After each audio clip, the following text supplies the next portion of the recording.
स्वागत है दोस्तों आप सभी का हमारे YouTube चैनल शुभम राज ब्लॉग्स पर। अगर अभी तक आपने हमारे YouTube चैनल को सब्सक्राइब नहीं किया है तो उसे सब्सक्राइब कर दीजिए ताकि हमारे नमस्कार दोस्तों, मुझे सबसे अधिक पूछा जाने वाला सवाल कि क्या हम भी आइसर लें, क्या हमारी गाड़ी भी चलेगी या नहीं चलेगी। तो आज का वीडियो इसी पर होने वाला है। आज हम इसी विषय पर बात करेंगे कि अगर आप गाड़ी ले रहे हैं तो वो चलेगी या नहीं चलेगी। इसके पहले मैं कुछ ऐसे ही चर्चा करना चाहूँगा, जैसे आप लोगों को बता दूं कि गाड़ी लेने से पहले हमें कुछ बातों को ध्यान में रखना होता है। तो आइए करते हैं उन्हीं बातों की चर्चा।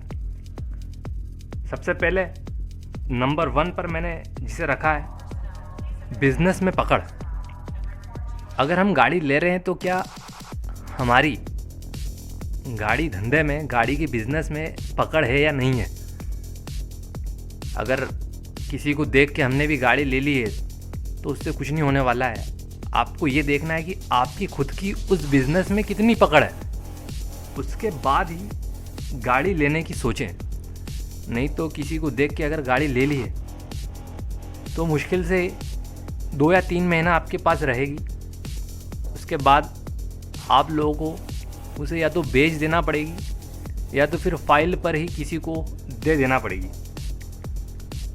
तो सबसे पहले हमें इस बात का ध्यान रखना है कि हमारा उस बिज़नेस में किस हद तक पकड़ है, हमें उस चीज़ की जानकारी है या नहीं है, हम गाड़ी धंधे से पहले भी वाकिफ़ हो चुके हैं या नहीं है।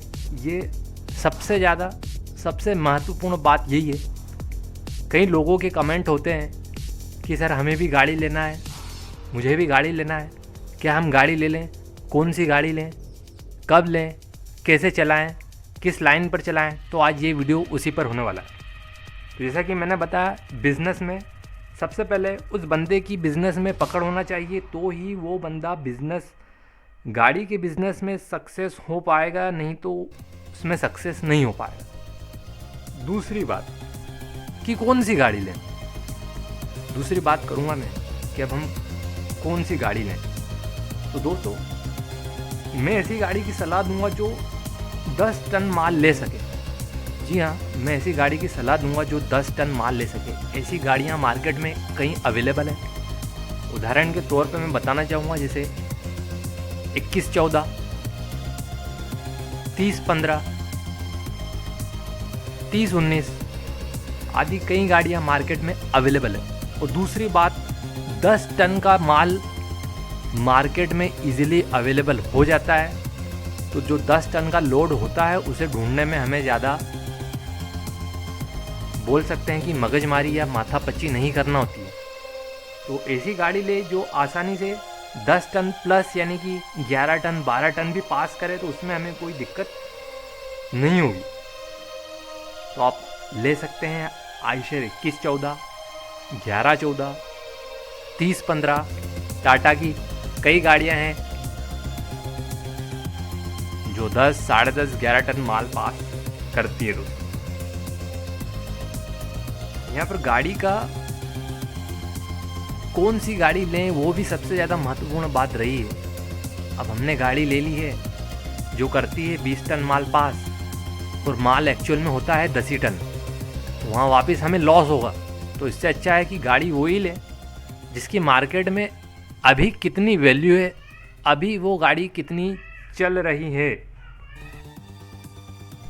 नंबर तीसरी बात मैं ये करूँगा कि बैकअप के लिए पैसा। हम गाड़ी ले रहे हैं, अच्छी बात है, गाड़ी चलेगी तो पैसा आएगा, और अगर गाड़ी नहीं चलेगी तो बैकअप के लिए हमारे पास पैसा होना बहुत ज़रूरी। मान लिया जाए कोई ऐसा सीज़न आ जाना या बारिश का सीज़न आ जाना जिस बीच किस्त का पैसा इकट्ठा नहीं हो रहा है, तो उस दौरान क्या किया जाए।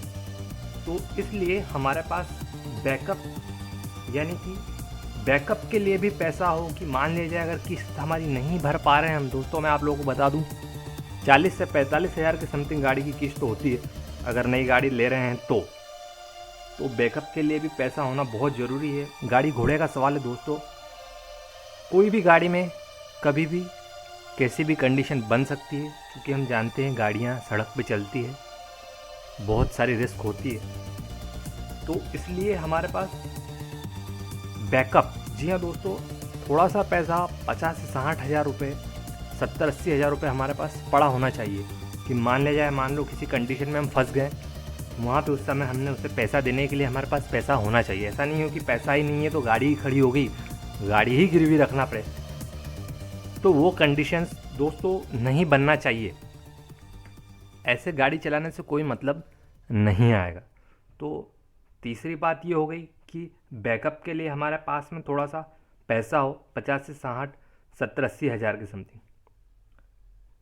अगली बात करूँगा ट्रांसपोर्ट से जान पहचान। सबसे ज़्यादा, सबसे महत्वपूर्ण अगर कोई बात है तो वो है कि हमारी ट्रांसपोर्टर से जान पहचान है या नहीं है। गाड़ी हमने ले ली, ठीक है, बिजनेस में पकड़ है, ठीक है, बैकअप के लिए पैसा है, ठीक है, बट हमें जो भाड़ा देगा वो बंदा ट्रांसपोर्टर है दोस्तों। अगर हमारी ट्रांसपोर्टर से जान पहचान नहीं है तो कैसे हम जयपुर के लिए माल भरेंगे, कैसे महाराष्ट्र के लिए माल भरेंगे, कैसे बिहार के लिए माल भरेंगे, कैसे कहीं और जगह के लिए माल भरेंगे। तो दोस्तों इन सभी चीज़ों के लिए हमें या हमारी ट्रांसपोर्टर से जान पहचान होना चाहिए। गाड़ी धंधे में जाने से पहले सबसे पहले ट्रांसपोर्टर से अपनी जान पहचान बनाइए दोस्तों, या फिर ऐसे अपने साथ के कुछ दोस्त रखिए या गाड़ी मालिकों को दोस्त बनाइए जिनकी ट्रक, वो उनके ट्रांसपोर्टर से जानकारियाँ या उनसे अच्छे संबंध हो ताकि इजीली हमें भाड़े मिल जाए। दोस्तों कई लोग मुझे पूछते हैं कि सर आप कहाँ से किस ट्रांसपोर्ट से गाड़ी भरते हो, तो वहाँ का नंबर हमें दे दीजिए। तो दोस्तों वो ऐसे नंबर दे देने से आपकी गाड़ी नहीं भर देगा, वो पर्सनली आपको जाने पहचाने उसके बाद ही वो आपकी गाड़ी भरेगा। क्योंकि हम नहीं जानते कि गाड़ी में 20 लाख का माल भरा जाना है, 50 लाख का, 60 लाख का, 70 लाख का माल गाड़ी में भरा जाना है। तो इसके लिए पर्सनली उससे हमारी जान पहचान, ट्रांसपोर्टर से हमारी जान पहचान होना बहुत ही ज़्यादा ज़रूरी होता है। तो हम ट्रांसपोर्टर से अपनी जान पहचान करें। हम किस एरिया में गाड़ी चला रहे हैं, हम यूपी के हैं, बिहार के हैं, गुजरात के हैं, मध्य प्रदेश के हैं, राजस्थान के हैं, छत्तीसगढ़ के हैं, तो हम कहाँ के हैं उस एरिया में अपनी ट्रांसपोर्टर से जान पहचान करें। और हम ये भी फाइनल करें कि हमें हमारी गाड़ी का लाइन किस रूट पे चलाना है, या तो उसे मंडी टच पे चलाना है, कच्चे माल पे चलाना है, पक्के माल पे चलाना है, साफी भाड़े पे चलाना है, किस पे गाड़ी चलाना है। तो ये चीज़ भी दोस्तों हमें पहले से ही प्री प्लान करके रखनी है, पहले से ही पता करके रखनी है, तो ही गाड़ी का बिजनेस गाड़ी लेने के बाद सक्सेस हो पाएगा। ऐसा नहीं कि गाड़ी सामने खड़ी है घर के बाहर, ट्रांसपोर्टर से कोई जान पहचान नहीं है, भाड़ा कौन देगा पता नहीं है, कुछ भी अपकमिंग हमें पता नहीं है।